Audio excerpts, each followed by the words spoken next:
많이 피곤하시죠? 네 하려다가 잠깐 이렇게 하신 것 같아요. 괜찮습니다. 피곤한 거 다 알고 있습니다. 목장 예배는요, 말씀을 소화시키는 그러한 예배입니다. 우리가 주일 말씀을 통해서 하나님의 양식을 섭취를 합니다. 근데 음식을 입에 넣는다고 해서 다 내 몸의 자양분이 되지 않습니다. 잘 소화시켜야 그것이 내 몸에 힘이 될 수가 있어요. 목장 예배는 섭취한 말씀을 삶 속에서 녹여내서 내 것으로 만드는 그런 시간입니다. 그러니까 이 목장 예배에 대해서 내가 큰 사명자다, 목자들은 생각하셨으면 좋겠고요. 그리고 우리 목원들은 내가 하나님의 말씀을 삶 속으로 옮긴다라고 생각하시고 목자들을 잘 도우셨으면 좋겠습니다. 저는 목장에 관심이 참 많습니다. 여러 가지 이제 목회를 하면서 우선순위를 매겼는데 이 목장을 세우는 일이 굉장히 앞순위에 있습니다. 제가 여력이 되면 여러 가지 몇 가지 일들을 이제 정리해 놓고 바로 목장을 세우기 위해서 이제 부단히 애쓸 것입니다. 그때 많이 도와주시고 같이 아름다운 목장을 만들어 갔으면 좋겠습니다. 우리가 말씀을 소화하는 게 얼마나 중요하냐? 라디오에서 나왔던 한 사연인데요. 어느 집에 이제 아버지 집에 7 남매가 있습니다. 근데 아버지는 6째고 그 큰 고모님이 계신데 고모님과 나이 차이가 30살 차이가 납니다. 그래서 이제 명절을 맞이해서 그 큰 고모님에 댁에 방문했습니다. 큰 고모님이 나이가 참 많습니다. 그러더니 나이가 많이 들면 이제 마음이 울적해지지 않습니까? 동생들이 오니까 동생들한테 이렇게 이야기합니다. 동상, 나도 이제 갈 때가 된 것 같아. 아유, 내가 너무 힘드네, 동상. 그렇게 이야기하는 거예요. 아유, 누님, 무슨 그런 소리를 하세요? 힘내세요. 아니야. 아유, 몸도 잘 따라주지 않고. 그리고는 그 큰 고모님 집에 이 창문을 넘어서 보면 선산이 보였다랍니다. 아유, 저기 멀지도 않은데 몸이 따라주지도 않고 가야 할세. 이렇게 이야기를 했다는 겁니다. 이런 이야기가 하면서 울적한 분위기였는데 어머님이 화장실에 들어갔다가 나오셨다고 합니다. 나오셨는데 전부 다 이야기를 듣지 못하고요. 마지막에 아유, 몸이 따라주지 않아서 이 이야기만 들으셨다는 겁니다. 그 이야기를 듣고 나와서 형님, 그런 소리 하지 마세요. 형님, 할 수 있어요. 갈 수 있어요. 한 발 한 발 딛다 보면 갈 수 있어요. 힘내세요. 그렇게 이야기했다라는 겁니다. 어디를 가는 겁니까? 말씀을 제대로 이해하지 못하면요, 내 식대로 이해할 수 있습니다. 그 이야기를 그 고모님이 하시는 건 아직 가고 싶지 않다라는 뜻을 갖고 있는데 이해를 제대로 못하니까 갈 수 있어요. 한 발 한 발 노력하다 보면 갈 수 있어요 라고 이야기한다라는 겁니다. 우리 목자님들 하나님 말씀 잘 배우시고 그것을 우리 목원들에게 잘 나누어 주셨으면 좋겠습니다. 그래서 우리의 말씀이 우리의 삶을 정말 아름답게 말씀대로 살아내게 하는 그 능력이 있기를 주님의 이름으로 축원드립니다. 제가 이번 주에 그 좋은 나무 동산 수련회를 다녀오면서요, 제가 깜짝 놀랐습니다. 여러분이 40일 동안 금식한 그 기도가요, 우리 학생들 안에 다 열매 맺고 있다는 것을 느끼고 왔습니다. 찬양을 드리는데 제가 좋은 나무 동산 찬양 예배를 설교도 하고 한 2-3번 참전했습니다. 근데 다들 앞에서 찬양하는 친구들 빼고는요, 다 뭔가 우울해 보입니다. 세상 시름을 우리 청소년들이 다 안고 있는 것 같이 그렇게 예배를 드리는데 그 수련회 장소에 가서 예배 드릴 때는요, 누가 시키지도 않았는데 다 일어나서 찬양을 합니다. 뜨겁게 하나님을 찾습니다.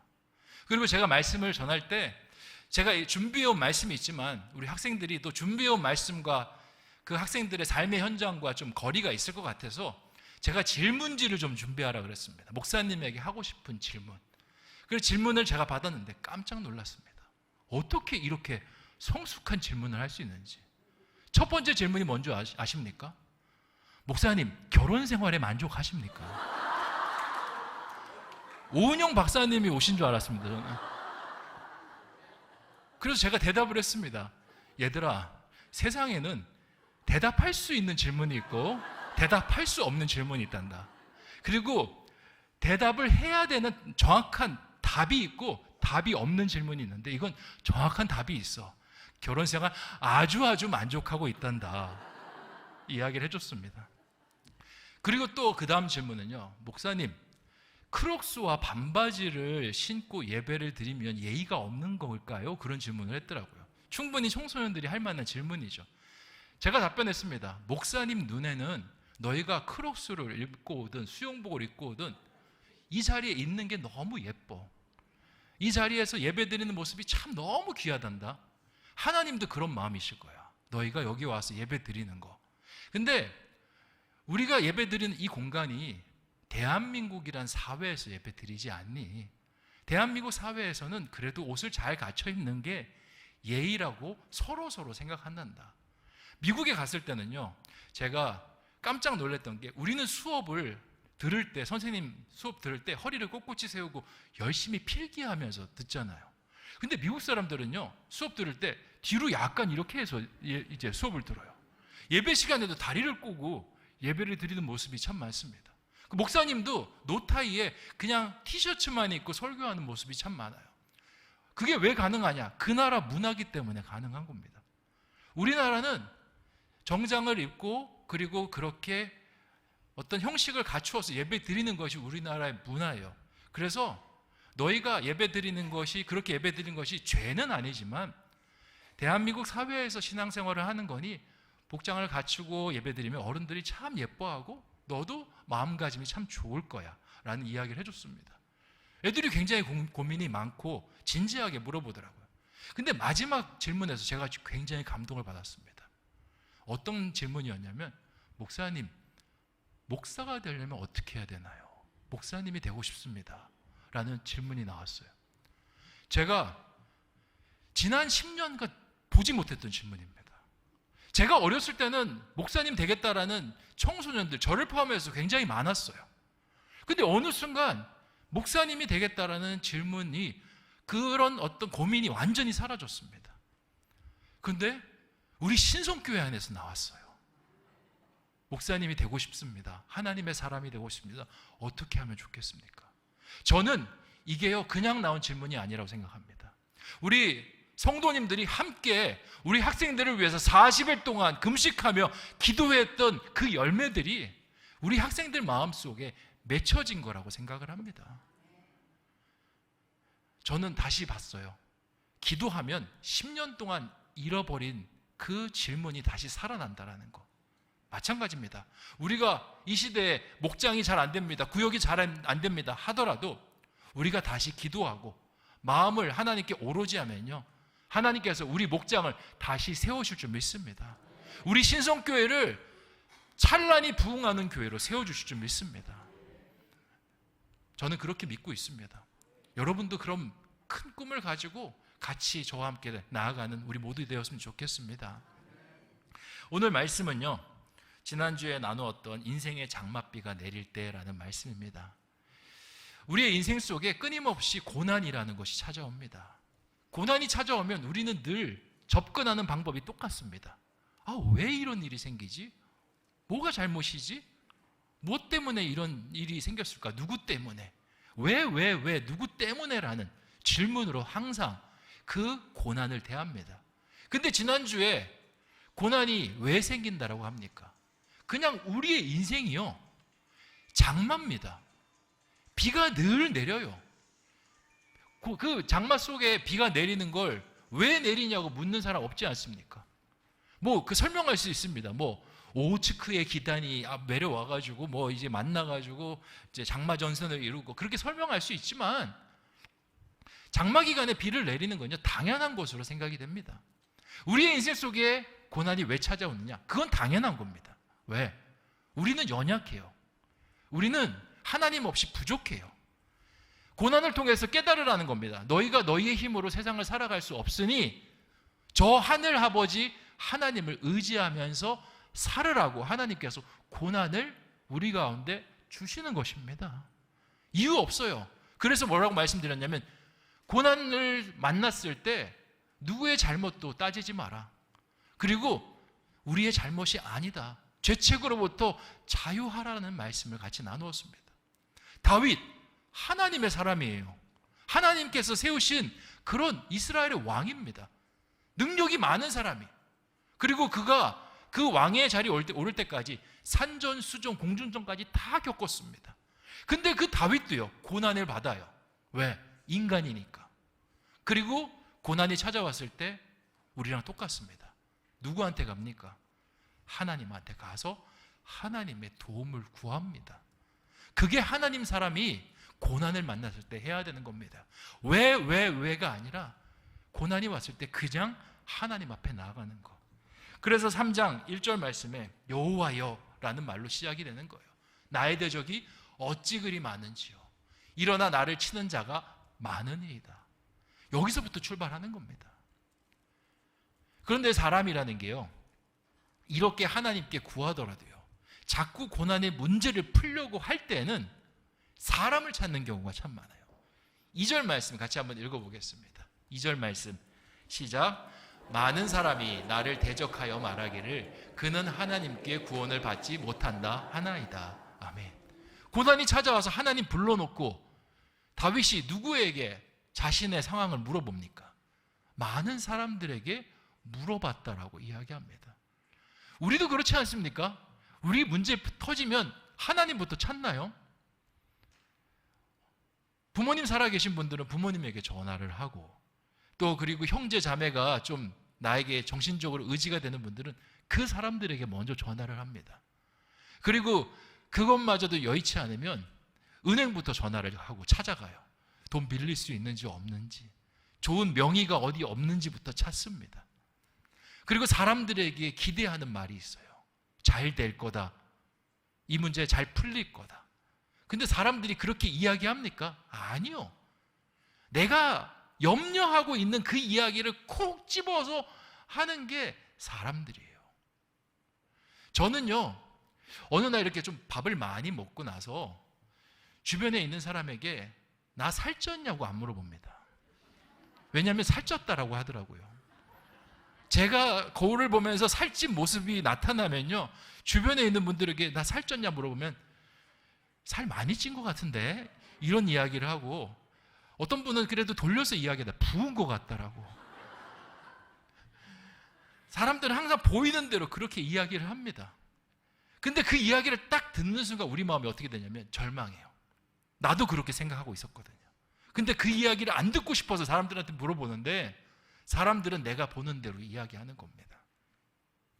근데 세상 사람들이 보는 대로 이야기하지 않는 분이 계세요. 그게 누굽니까? 하나님. 욥의 이야기를 했습니다. 고난하면 대명사가 욥입니다. 욥이 여러 가지 고난을 만난 다음에 고난이 굉장히 길어져요. 길어지게 만드는 요인이 있는데 고난이 계속 발생해서 고난이 길어지는 게 아닙니다. 욥이 세 친구를 의지해요. 세 친구에게 내 고난에 대해서 이유를 설명해 달라고 이야기합니다. 한 친구가 이야기합니다. 그거 네가 하나님 앞에 죄를 지어서 고난받는 거야 라고 이야기해요. 욥이 화를 냅니다. 내가 무슨 그런 하나님 앞에 죄를 많이 지었길래 고난을 이렇게 지독하게 받냐고. 나는 하나님께 온전히 섰던 사람이야. 막 자기를 변론합니다. 두 번째 친구가 그럽니다. 그러면 네 자식들이 죄를 지어서 그렇겠지. 네 자식들이 죽었잖아. 그러니까 네 자식들이 죄를 져서 이 천벌을 받는 거야. 죽은 자녀들을 어떻게 모독할 수 있냐고. 우리 자녀들 내가 그렇게 안 키웠다고. 죄를 지으면 바로 회개할 수 있도록 하고, 혹시라도 모르고 지은 죄도 있을까 봐 정기적으로 하나님 앞에 속죄제, 속건제를 드렸었다고. 그랬더니 세 번째 친구가 이야기합니다. 그럼 그거네. 뭔데? 하나님 제대로 섬기지 않아서. 죄가 꼭 나쁜 짓을 해야지 저지르는 줄 아니? 하나님 제대로 섬기지 않잖아? 그것도 죄야. 그렇게 이야기를 하는 겁니다. 얼마나 속상합니까? 아무리 하나님 제대로 안 섬겼다 한들 자녀들이 몰살을 당하고 종들이 다 죽고 전 재산이 날아가는, 그리고 내 몸에는 종기까지 생기는 그러한 벌을 받는 것이 가당키나 합니까? 막 열을 내며 내가 의인이다를 막 드러냅니다. 37장까지 마음에 이 아픔이 해소가 되지 않는데 38장에 해소가 돼요. 누구를 만나면서? 폭풍우 가운데 하나님을 만나면서. 하나님께서 말씀하십니다. 욥아, 네가 고난을 당하는 거는 누구의 죄 때문이 아니야. 인간은 본래 연약해, 부족해. 근데 네가 그렇게 대단하다는 것을 드러내고 있는 것이 맞느냐라고 물어보십니다. 네가 고난을 당해서 어렵기 때문에 네가 지금 해야 되는 건 하나님 의지하는 거야. 하나님 도와주세요 하는 거야. 그럼 내가 도와주고 너를 보듬어 줄게. 욥이 거기서 무너집니다. 하나님, 저 약한 존재예요. 도와주세요. 저 너무 힘듭니다. 하나님, 저 만져주세요. 그러면서 욥의 삶 속에 회복이 일어나는 겁니다. 다윗도 마찬가지였어요.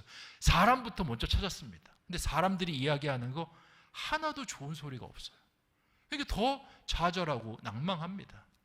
그리고는 사람들에게 희망을 찾지 못하니까 3절에 비로소 다시 하나님께로 돌아갑니다. 3절 말씀 같이 한번 읽어보겠습니다. 시작. 여호와여, 주는 방패이시오 나의 영광이시오 나의 머리를 드시는 자이시니이다. 아멘. 하나님, 당신은 방패입니다. 영광입니다. 나의 머리를 드시는 분이십니다. 라고 고백을 하는 거예요. 근데 이런 고백을 하고 나서 다윗이 뭔가 좀 찝찝합니다. 왜냐? 이 고백, 다윗이 늘상 하던 고백이에요. 시편을 보면 이 비슷한 말씀이 너무 많이 나옵니다. 주는 나의 산성이시오, 요새이시오, 반석이시오, 바위이시오, 방패이시오. 너무 많이 나오잖아요. 당연히 나에게 하나님은 그런 분이셨는데 다윗이 이것이 새로운 일처럼 고백하고 있어요. 알고 봤더니 뭡니까? 다윗이 하나님을 떠나 있었던 겁니다. 믿음이 제대로 하나님과 결착되지 못했던 거예요. 그래서 새로운 것처럼 이야기하는 겁니다. 여기서 다윗이 또 하나 깨닫습니다. 우리에게 늘상 있을 때 그것이 하나님 주신 은혜라는 것을 알고 감사했어야 되는데 꼭 사람은요, 잃어버리고 나서야 그것이 감사한 줄 압니다. 건강 잃어버리고 나서야 건강이 귀했다라는 걸 알고요. 또 삶의 평안을 잃어버리고 나서야 그 평안이 감사하다는 사실을 알게 됩니다. 우리가 코로나를 통해서 뭘 배웠습니까? 예배 드리는 거 당연한 거 아니다라고 배우지 않았습니까? 예배당에 오고 싶어도 못 나온대요. 오지 말래요. 오면 세상 사람들이 손가락질합니다. 왜 유별나게 그렇게 하냐고. 처음 경험했습니다. 우리나라는 종교의 자유의 나라지 않습니까? 북한 같은 경우는 예배 드리러 가면 다 방해하고 총살시키고 그러는데 우리는 예배 가는 게 그렇게 어렵지 않지 않았습니까? 근데 코로나를 통해서 이것도 당연한 것이 아니라고 알게 되지 않았습니까? 세상에 당연한 건 없습니다. 하나님께서 주셨기 때문에 우리가 누릴 수 있는 거예요. 다윗이 여기서 깨어져서 하나님 앞에 다시 온전한 신앙을 찾기를 이제 결단하기 시작합니다. 그게 오늘 오전에 나누었던 말씀에 이제 이어지는 것이죠. 사랑하는 성도 여러분, 오늘 다윗의 음성을 듣고요, 위로받을 건 위로받고 우리가 결단해야 될 건 결단했으면 좋겠습니다. 위로는요, 모든 고통 여러분의 잘못이 아닙니다. 우리 권사님들 보시면 가끔씩 막 자녀들에게 너무 미안한 마음 가지세요. 저희 어머니도 저한테 미안한 마음 가지세요. 아버지 일찍 돌아가시고 이제 목회하시면서 선교하시면서 돌봐주지 못했던 거에 대해서 미안하다고 말씀하세요. 제가 말씀드립니다. 미안해하지 마시라고. 어머님은 최선을 다해서 사랑해 주셨다고. 기도해 주셨기 때문에 제가 이렇게 될 수 있었다고. 그러니까 미안해하지 마시라고. 사람은 다 완벽할 수 없다고. 어머니가 저에게 더 많은 사랑을 준들 어쩌면 어머니가 그 사랑 때문에 더 기도하지 못했을 수도 있다고. 우리 권사님들, 집사님들 마찬가지입니다. 여러분 할 수 있는 만큼 최선을 다했어요. 자식이 힘들어한다고 미안해하지 않으셨으면 좋겠습니다. 잘하셨고 정말 미안한 마음이 든다면 지금이라도 그 자녀들을 위해서 기도해 주시면 됩니다. 그게 그들을 살리는 일이에요. 우리는 원래 연약한 존재예요. 그리고 항상 하나님과 있을 수 있도록 나를 지키는 것이 필요합니다. 그 결단을 해나가고 그렇게 삶을 살아가는 우리 모두가 되기를 소망합니다. 두 가지 기억하십시오. 고난은 우리 잘못이 아니다. 하나님을 의지해야 된다는 사인이다. 두 번째, 하나님의 품에 떠나지 않을 수 있도록 나를 늘 살펴라. 꼭 기억하셨으면 좋겠습니다. 이제 교제로 목장 모임 교제로 나아가도록 하겠습니다. 자, 행복한 만남으로 보시면요, 이제 아이스 브레이크 질문인데, 맑은 날, 궂은 날, 비 오는 날, 눈 내리는 날, 나는 어떤 날을 좋아하십니까? 이유는 무엇인지 나누어 봅시다. 이건 굉장히 쉬운 질문이에요. 그냥 신앙이 있든 없든, 신앙의 깊이가 깊든 적든 누구나 할 수 있는 질문입니다. 여러분 어떤 날 좋아합니까? 맑은 날 좋아하시죠? 저는요, 맑은 날이 정말 지겨웠을 때가 있습니다.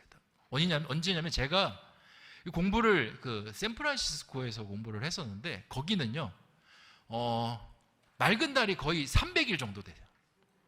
그리고 비도 겨울에 잠깐 오고 끝나요. 하루 종일 햇볕이 너무 강해가지고 이제 선크림을 안 바르면 살 수가 없는 그런 지역입니다. 날씨도 얼마나 좋은지 몰라요.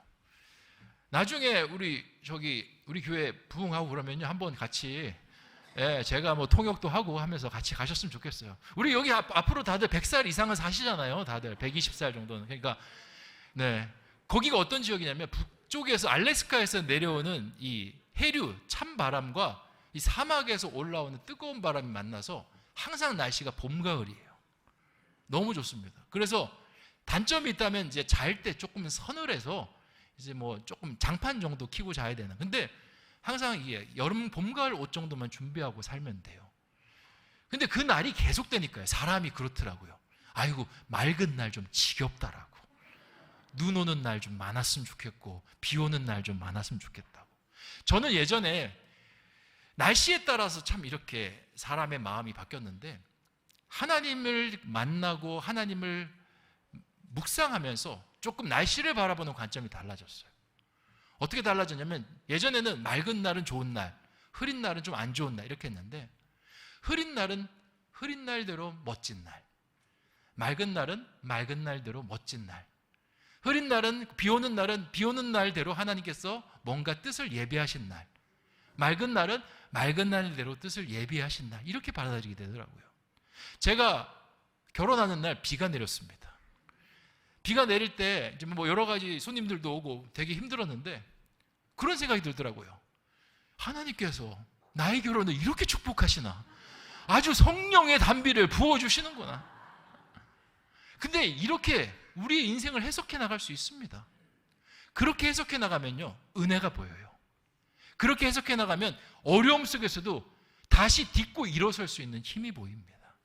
여러분은 어떤 날을 좋아하는지 우리 잠깐 한번 우리 주변에 있는 분들과 나눠보셨으면 좋겠는데, 늘 혼자 쓸쓸하게 계신 분들이 있어요.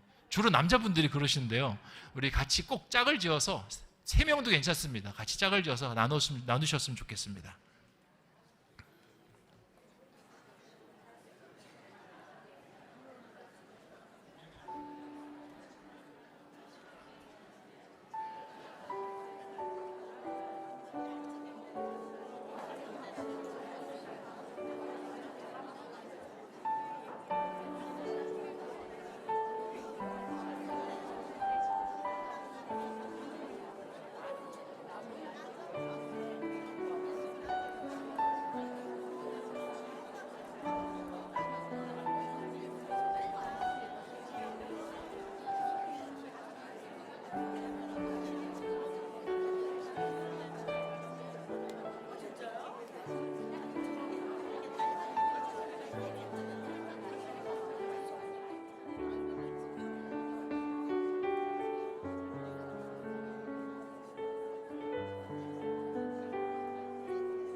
자, 무슨 날들을 좋아하세요?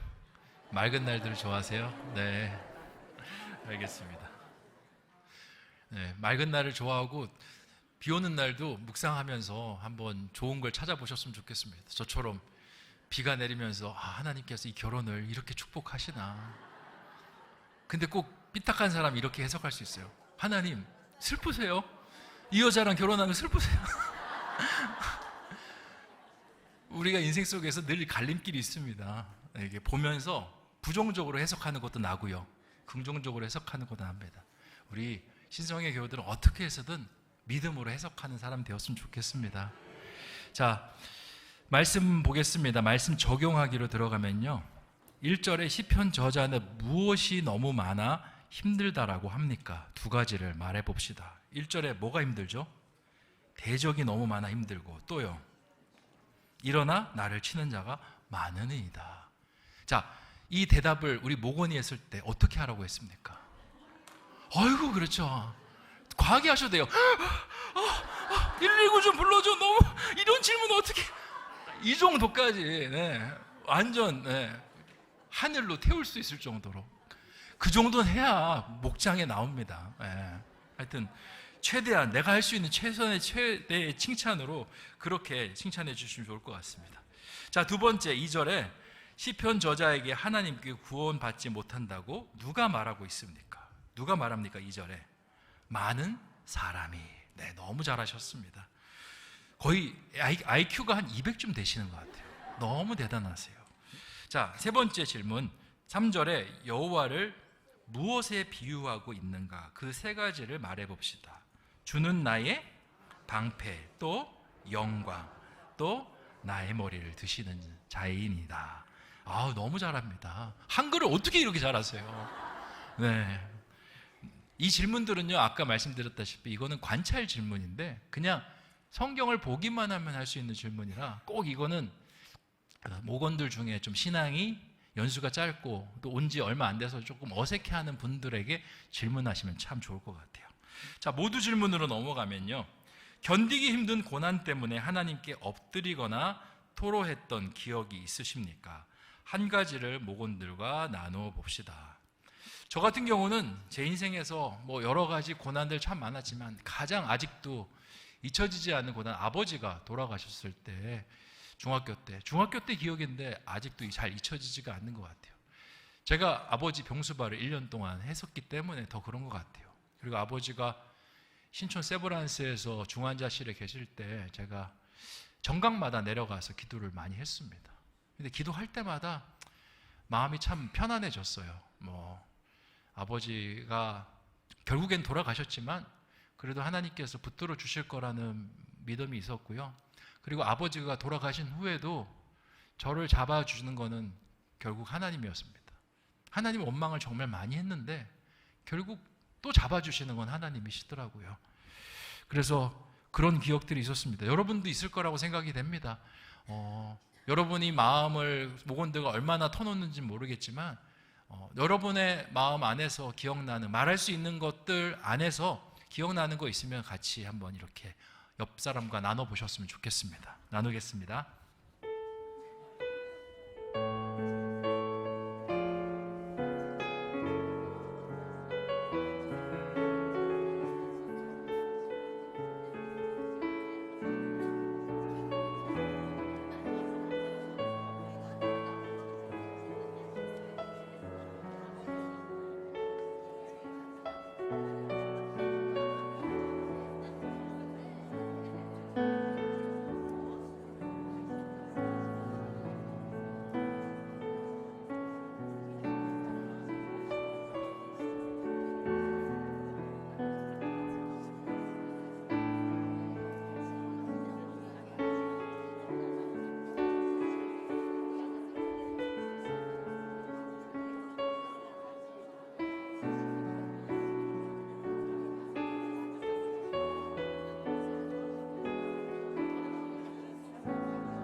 네, 시간이 짧으시죠? 그리고 이런 질문들은 사실 관계가 더 깊어지면 더 속에 있는 이야기까지 할 수 있는 질문이에요.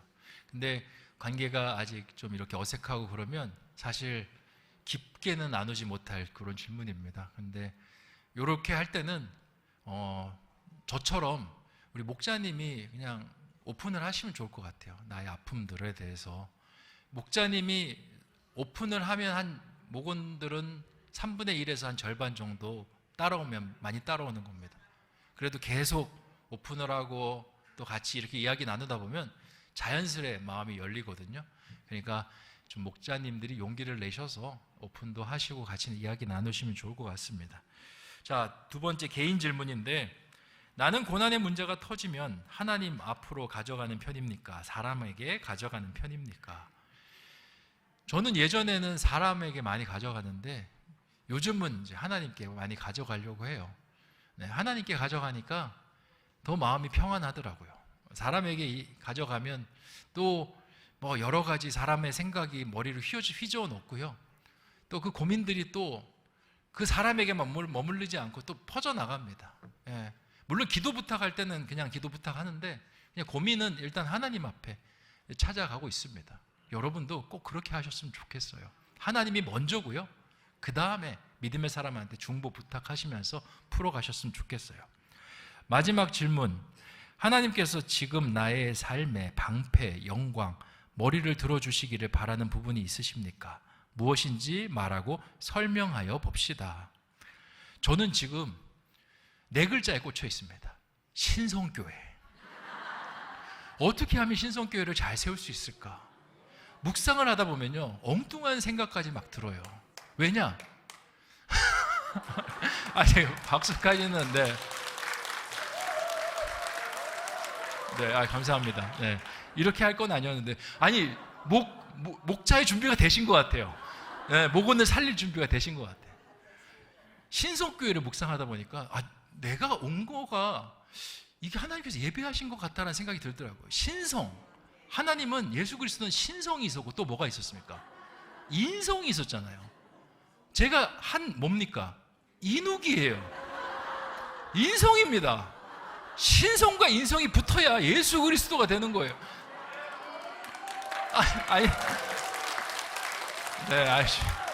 아니 그냥 신성교회를 워낙 생각하다 보니까 이런 엉뚱한 생각까지도 발전이 됐습니다. 신성교회가 굉장히 부흥했으면 좋겠고요. 신성교회에 계신 우리 어린이들, 장년들, 청년들, 또 노년들 모두가 행복하고 함께 교회를 아름답게 만들어가는 공동체가 되었으면 좋겠습니다. 여러분에게도 하나님께서 분명히 만져주시고 방패가 되어주시고 영광이 되어주시고 머리를 들게 하시고자 바라는 부분들이 있을 거라고 생각해요. 이때는 이제 목자들이 기도 제목이기 때문에 볼펜을 드셔야 돼요. 꼭. 그래서 같이 나누시면서 같이 그렇게 기도 제목도 나누시면 좋겠습니다. 네, 함께 나누도록 하겠습니다.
네.